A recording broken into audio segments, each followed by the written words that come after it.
దేహమే నేను అనుకుంటే ఎలా? ఆదిశంకరుల వివేక చూడామణి నుండి. జయ జయ శంకర హర హర శంకర, జయ జయ శంకర హర హర శంకర. ఓం శ్రీ గురుభ్యో నమః. నమస్కారం. ఈ దేహం ఏ విధంగా ఆత్మ కాదో గురుదేవులు మళ్ళీ మళ్ళీ విశదీకరిస్తున్నారు. దేహ తద్ధర్మ తత్కర్మ తదవస్థాది సాక్షిణ స్వత ఏవ స్వతసిద్ధం తద్వై లక్షణ్యమాత్మనః. 159వ శ్లోకం.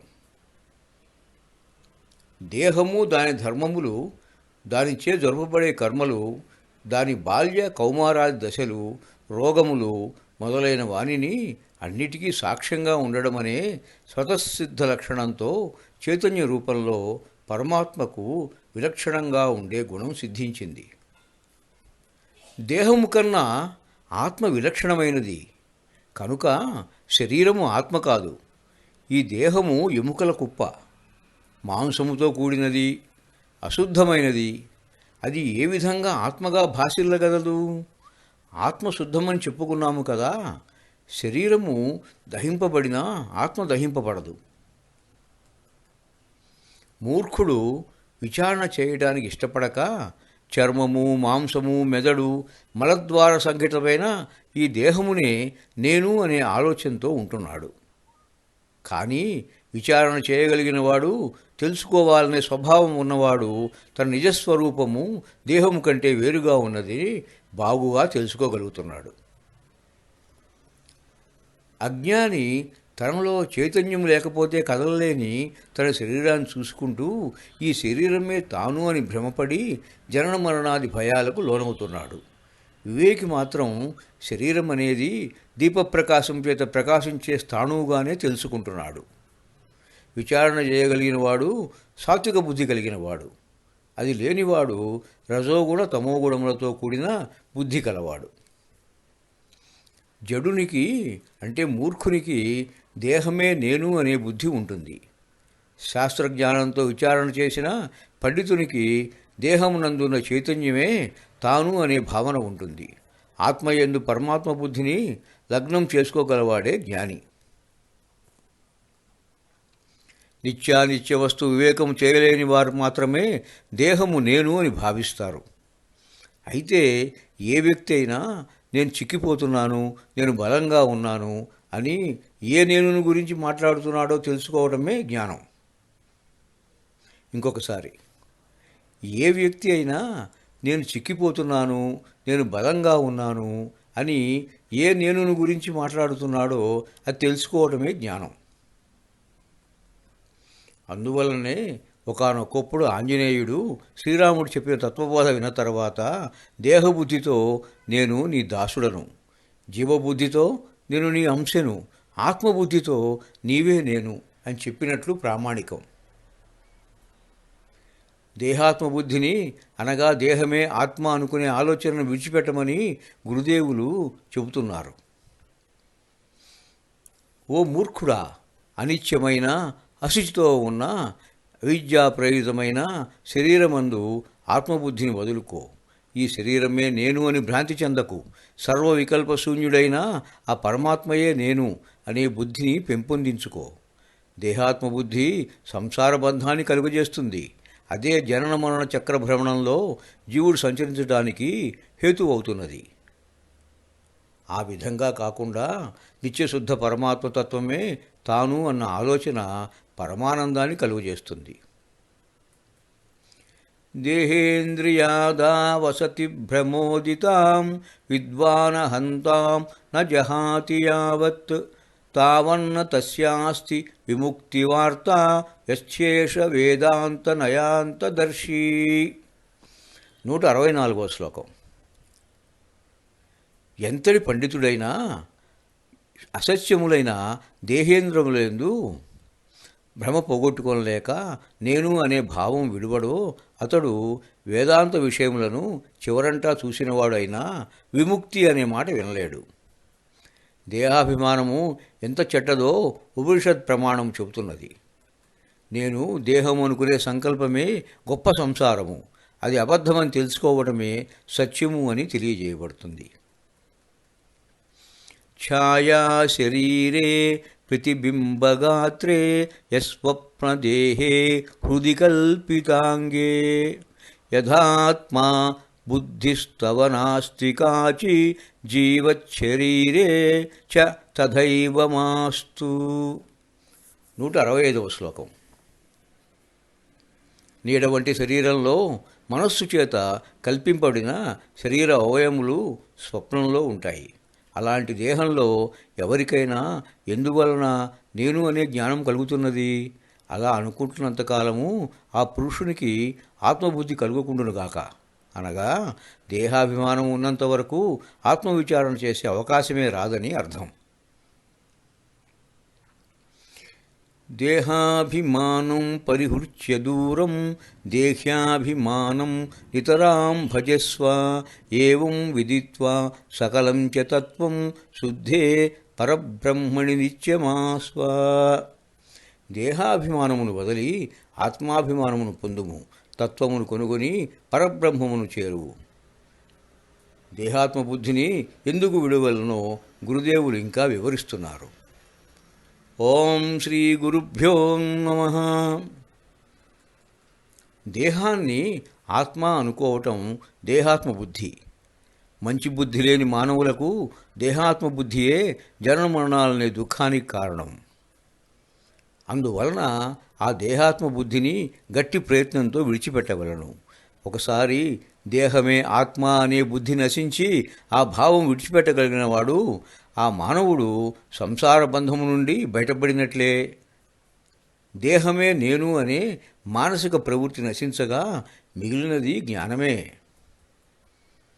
ఈ దేహమే నేను అని ఎలా గట్టిగా అన్ని రోజులు నమ్మాడో, అలాగే ఈ దేహం తాను కాను అని అంతే గట్టిగా నమ్మగలిగినవాడు సంసార బంధము నుండి విచ్ఛిన్నమైనట్లు గుర్తించాలి.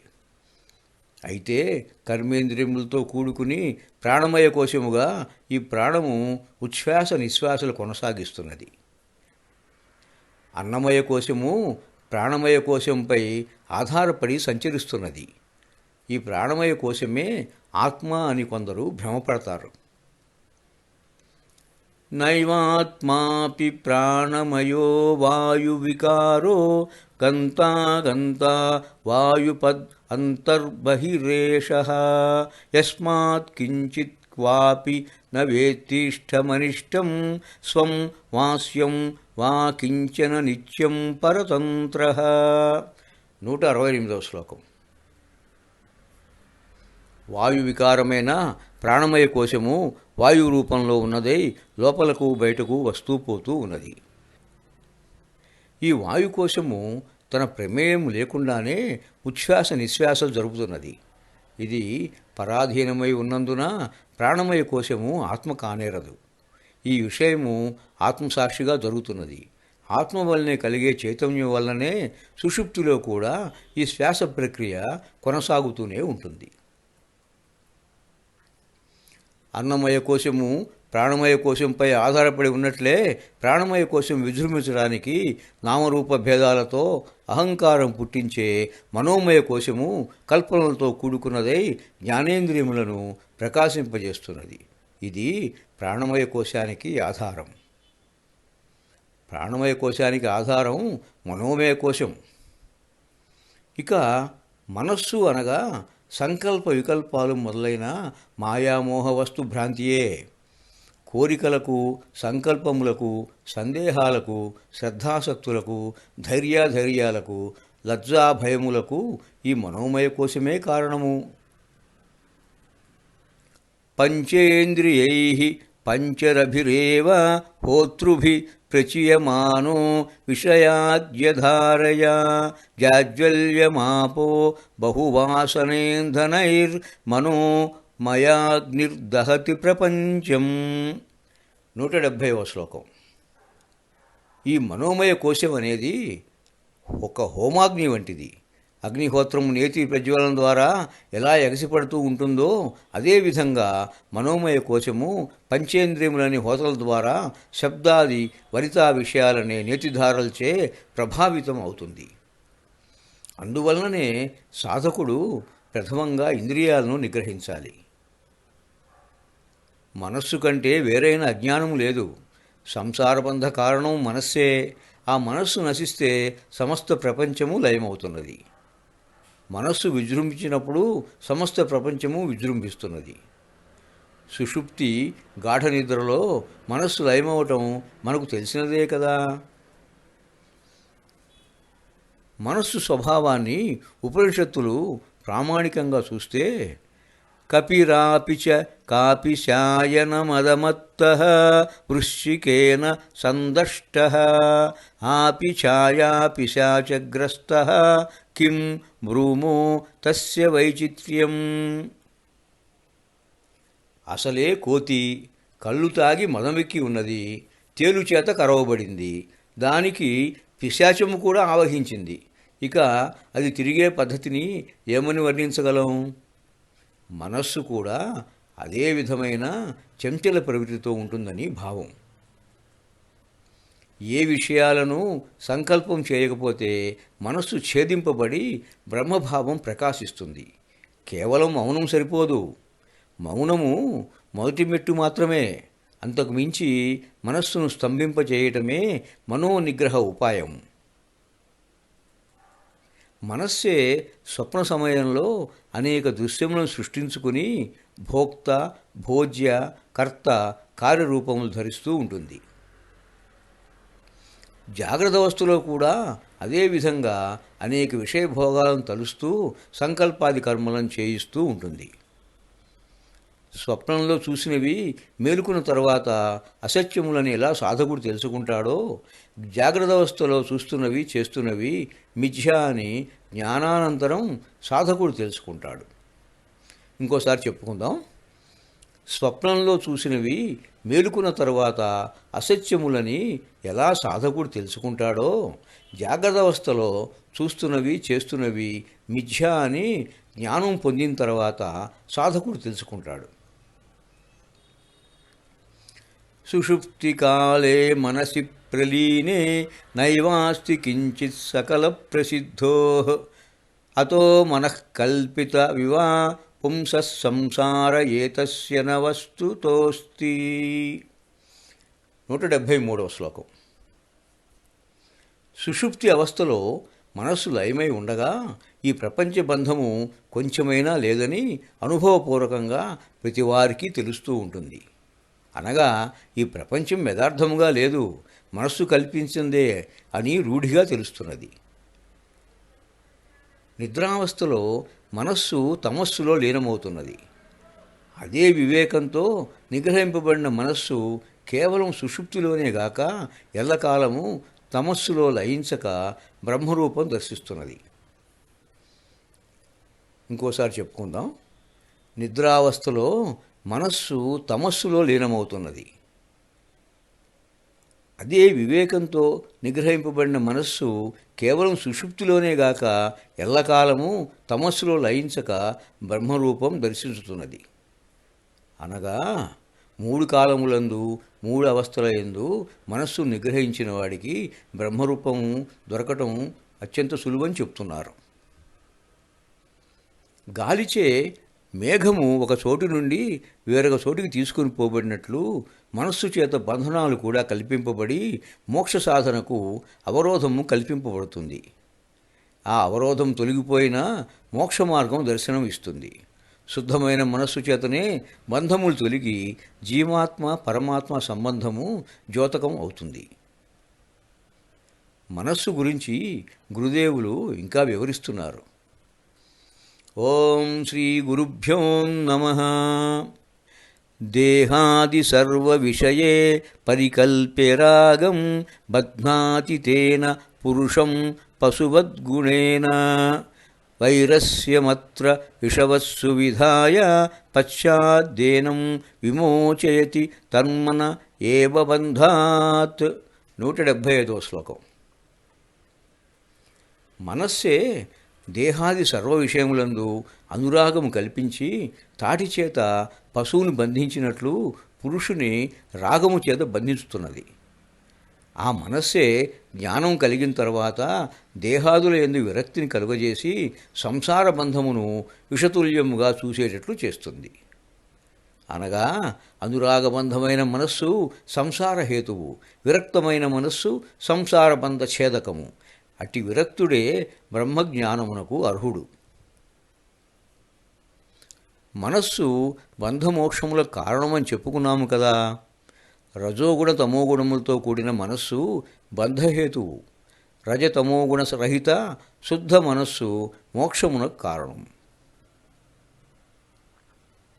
మోక్షేచ్ఛగల పండితునకు వివేకంతో కూడిన వైరాగ్యం అబ్బి చిత్తము నిర్మలత్వమును పొంది మోక్షము కొరకు సిద్ధమవుతున్నది. అదే కావలసిన ముఖ్య లక్షణం. ఆ చింతన బలపడి మనస్సు అతి నిర్మలమై ముక్తికి కారణమవుతున్నది. ముముక్షుత్వమునకు సాధన చతుష్టయ సంపత్తి అయిన ఆత్మ అనాత్మ వివేకము, వైరాగ్యము, మనోనైర్మల్యము కావాలని చెప్పడం వలన శమము, దమము, శ్రద్ధ, ఉపరతి, తితీక్ష, సమాధానము ఉండవలనని నిరూపితమైనది. వీటి గురించి మనం లోగడ చెప్పుకున్నాము కదా. అలాంటి అధికారియే మోక్షార్హుడు. సాధన చతుష్టయ సంపత్తి కలిగిన తర్వాత బ్రహ్మ విచారం చేయవలను. వివేక వైరాగ్యములు దృఢముగా గలవాడే బుద్ధిమంతుడైన ముముక్షువు. నిత్యానిత్య వస్తు వివేకము ప్రధానమైనది కనుక ప్రథమముగా దాన్నే చెప్పి ఉన్నారు గురుదేవులు. శృతి స్మృతి శాస్త్ర ప్రమాణముల చేత, పెద్దల సాంగత్యం చేత, బోధనల చేత వస్తుతత్వ వివేకమును దృఢముగా అలవర్చుకోవాలి. ఈ వివేకమే అనాత్మ పదార్థముల యందు విరక్తి కలగటానికి మూలహేతు అవుతుంది. ఆ విరక్తి నుండి మోక్షేచ్ఛ కలుగుతుంది. మనోనిర్మలం కోసం శమదమాదులను అలవర్చుకోవాలి. వివేకవంతుడు బాగా శుభ్రపరిచిన బియ్యంతో అన్నం వండిన వారితో పోల్చదగినవాడు. అలా కాకుండా శుభ్రపరచకుండా అన్నము పదార్థాలు తయారు చేసుకుని అన్నములో వచ్చిన రాళ్లను చెత్తను పారవేసి భుజించేవారు మధ్యమ స్థాయి వారు. ఆత్మవివేకులు తమ అంతఃకరణములో ఉన్న మలిన వాసనలు దూరం చేసుకుని అనాత్మను గ్రహింపక ఆత్మతత్వంనే గ్రహించువారు. వారే మోక్షానికి అధికారులు. మనో నామ మహావ్యాఘ్రో విషయారణ్యభూమిషు చరత్యత్ర స గచ్చస్తు సాధనో యే ముముక్షువః. 178వ శ్లోకం. మనస్సు అనే పెద్ద పులి శబ్దాది లౌకిక విషయములను ప్రపంచమనే కారణవిలో గ్రహిస్తూ ఉంటుంది. మోక్షేచ్ఛ కలిగి సాధన చేయగోరేవారు పెద్ద పులి లాంటి ఆ మనస్సును నిగ్రహించి విషయారణ్యముల్లో చికకుందురుగాక. క్రూర స్వభావం కలిగిన వ్యాఘ్రము దానికి కావలసిన వస్తువు కనపడగానే వెంటనే గ్రహించే స్వభావం కలిగింది. దానితో మనస్సును పోల్చి జాగ్రత్త పడమని గురుదేవులు మరీ మరీ హెచ్చరిస్తున్నారు. మోక్ష సాధన చేసే సాధకుడు అరణ్యం వంటి ప్రాపంచిక విషయాల జోలికి వెళ్లకుండా ముక్తి మార్గాన్ని శోధించాలని ఆదేశం. పులి గుహలో ఉండగా ఏ ప్రాణికి భయం ఉండదు. అదేవిధంగా మనస్సు నిశ్చలంగా అలజడులు లేకుండా ఉండగా మోక్ష సాధనకు ఏ అంతరాయం కలగదు. విషయారణ్య భూమిషు అని చెప్పడం వలన అనేక విషయములు ఒక్కొక్క విషయము ఒక్కొక్క అరణ్యమని భావించాలి. మనస్సు స్థూల రూపంలో అనగా జాగ్రత్త అవస్థలో శరీర వర్ణాశ్రమ జాతి విభేదములను కల్పిస్తూ ఉంటుంది. సూక్ష్మ రూపంలో అనగా స్వప్నావస్థలో సుఖదుఖాదులను ఇంకా అనేక విషయాలను కల్పిస్తూ ఉంటుంది. ఆ విధంగా ఎల్లప్పుడూ మనస్సు తన పని తాను చేసుకుని పోతూనే ఉంటుంది. మనస్సు మర్రి విత్తనం లాంటిది. విత్తనం మాత్రమే మనకు గోచరిస్తుంది. దానిలో నుంచి రాబోయే మహావృక్షం కంటికి కనిపించదు. అదేవిధంగా మనస్సును స్వేచ్ఛగా వదిలేస్తే మహామహా ఆలోచనలతో అలజడులతో జీవుడిని అతలాకుతలం చేస్తుంది. ఈ విధంగా మనోరహస్యాన్ని తెలుసుకోవాలి. ఇంకొకసారి, మనస్సు మర్రి విత్తనం లాంటిది. విత్తనం మాత్రమే మనకు గోచరిస్తుంది. దానిలో నుంచి రాబోయే మహావృక్షం కంటికి కనిపించదు. అదేవిధంగా మనస్సును స్వేచ్ఛగా వదిలేస్తే మహా ఆలోచనలతో అలజడులతో జీవుడిని అతలాకుతలం చేస్తుంది. ఆ విధంగా మనోరహస్యాన్ని తెలుసుకోవాలి. అసంగ శస్త్రేణ దృఢేన చిత్వా, అసంగము అనగా దేనికి సంబంధము లేదిని అనే శస్త్రం ద్వారా ఈ మనోరూప సంసార వృక్షాన్ని ఛేదించాలి.